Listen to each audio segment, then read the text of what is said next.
ஒளியாய் என்றும் இனிமையாய் நிலைத்த தாய், மனதிலே மகிழ்ச்சியாய் நிறைந்த தாய் எங்கள் தமிழ் தாய் வணக்கம் கூறி உங்கள் அத்தனை பேருக்கும் வணக்கம்.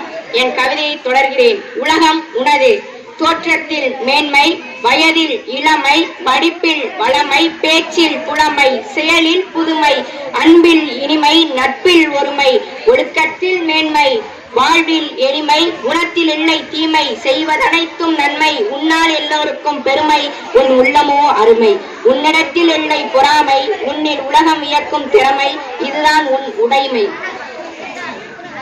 இதுவே உன் தனித்தன்மை, பல வண்ணமைகள் உன் எதிர்காலம், வானை சுவராக்கி குறிக்கோளை தீட்டுவது எக்காலம், மனமே மந்திரக்கோள், மனதில் தோய்ந்துள்ள உயிரை அறி, அறிவை உணர், உண்மையை காண், உலகம் உணராகும், சிகரம் தொடலாம் நீ.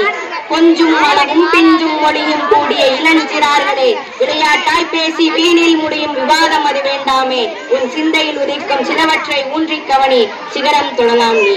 மனிதனாய் பிறந்தால் மட்டும் போதாது, இந்நாள் மகத்தான வெற்றியின் மைல்கல் வேண்டும் நம் பின்னால். நான் வாழணும், இல்லை நாம் வாழணும், இதுதானே நம் முன்னோர் கண்ட சூத்திரம்.